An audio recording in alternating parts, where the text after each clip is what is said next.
Então, a dica rápida de hoje é como diferenciar o soluto do solvente, tá? Como nós podemos fazer essa distinção, beleza? Então, às vezes você se depara com algumas situações em que você fica com dificuldade em fazer essa diferença. Então, nós iremos aprender como identificar. Então, quando um dos componentes da solução for a água, ela será considerado solvente, certo? Então, por exemplo, eu tenho aqui um recipiente e nesse recipiente eu vou ter dois componentes. Aqui em azul, a nossa água, tá? E vou colocar um componente a mais para formar uma mistura homogênea. Vou colocar um cloreto de sódio, né? Ou sal de cozinha, popularmente. Quando eu adicionar ele aqui na água, nós iremos ter o que nós chamamos de solução. Então, essas moléculas de sal, elas irão se dispersar por toda a solução.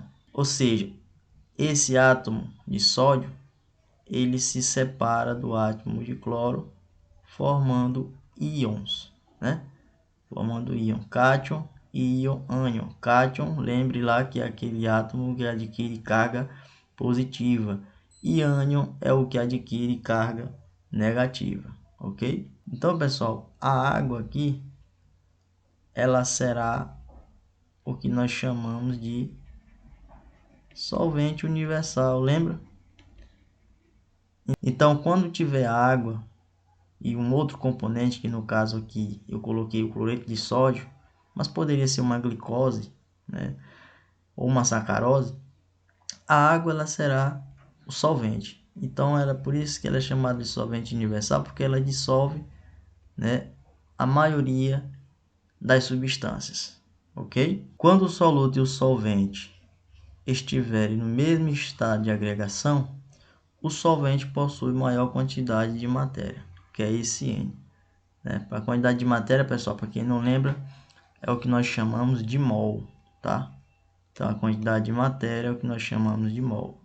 Então, aquele componente que tiver maior quantidade de matéria, ele será o solvente, ok? Então, por exemplo, se nós tivermos uma mistura gasal de gases, né? O que tiver maior quantidade de matéria será o solvente. Se eu tiver 2 mol de oxigênio, se eu tiver 1,5 mol de nitrogênio, então o nosso solvente aqui será o oxigênio, porque ele tem maior quantidade de matéria, ou seja, ele se apresenta em maior quantidade na mistura, ok? Na mistura de sólidos ou gases em líquido, o líquido é o solvente. Então, se eu tiver aqui um recipiente, aqui a parte líquida, se eu tiver o sólido, normalmente ele irá se dissolver no líquido, então quem será o solvente?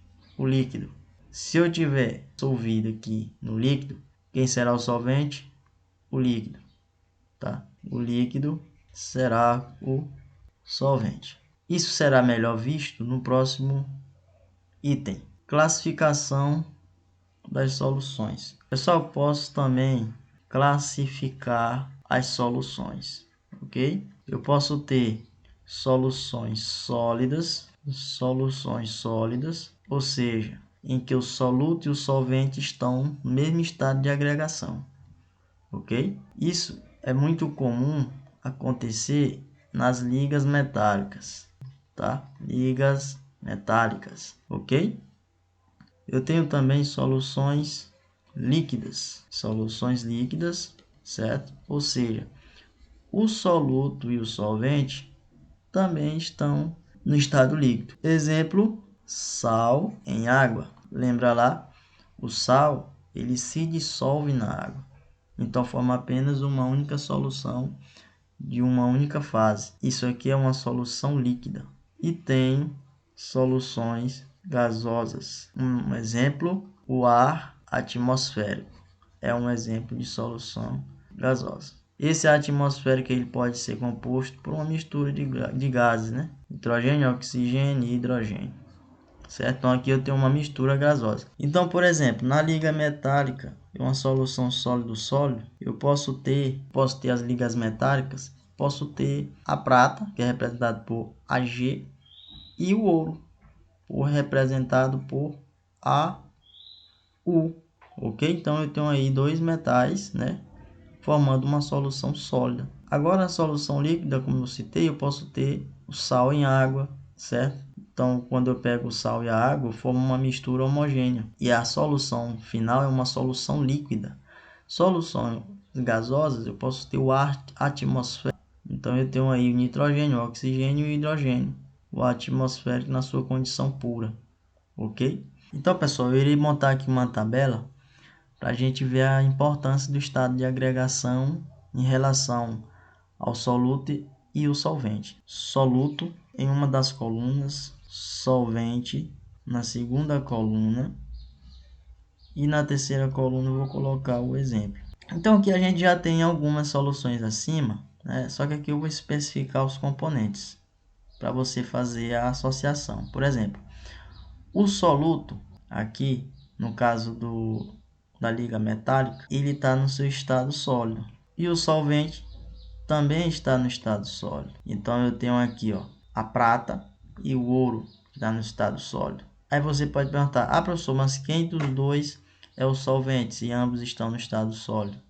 Aí você tem que ir, pessoal, pela quantidade de matéria, que é aquele N que eu mostrei anteriormente, ok? Quem tiver maior quantidade de matéria será o solvente, ok? Show! Maravilha, né, pessoal? Então vamos dar prosseguimento. Então, se eu tenho o soluto no seu estado sólido, o solvente no seu estado sólido, eu posso ter aí a nossa liga metálica, representada pelos aqueles dois metais que eu já citei anteriormente, pela prata e pelo ouro. Eu posso ter o soluto no seu estado sólido e o solvente no seu estado líquido. E aí eu posso ter o açúcar em água. Ali no nosso exemplo, eu coloquei sal em água, mas pode ser também o açúcar, ok? Eu posso ter uma solução líquido e o soluto está no estado líquido e o solvente também está no estado líquido. Aí nós podemos citar a água em álcool, ok? O soluto e o solvente estão no mesmo estado de agregação. Qual dos dois vai ser o solvente, professor? O que tiver maior quantidade de matéria, que é o N aqui, pessoal, ok? A solução gasosa, eu posso ter o soluto em gás e o solvente também em gás. E aí a gente tem lá o exemplo da solução gasosa que eu citei anteriormente, que é o ar atmosférico, certo? Ou seja, o soluto e o solvente estão no mesmo estado de agregação. Como eu vou diferenciar quem é o solvente, professor? Reforçando mais uma vez, quem tiver maior quantidade de matéria, ok? Pessoal, eu posso também ter na condição de gás e o solvente na condição de líquido. Isso acontece muito com gás carbônico em bebidas, né? Então você tem lá o refrigerante, você tem as bebidas gaseificadas, né? Então, pessoal, resumindo tudo, quem determina o estado de agregação é o solvente, tá? Então deixa eu anotar aqui. Quem determina o estado de agregação é o solvente, tá? É o solvente. Se a solução ela for sólida, quem determinou aquela solução ser sólida foi o solvente. Se a solução é gasosa, quem determinou também foi o solvente. Se a solução é líquida, também quem determinou foi o solvente. Beleza? Maravilha, né, pessoal? Então, pessoal, compartilhe esse vídeo para ajudar mais pessoas. E na próxima aula nós iremos ver, né, soluções eletrolíticas e não eletrolíticas. Até a próxima aula.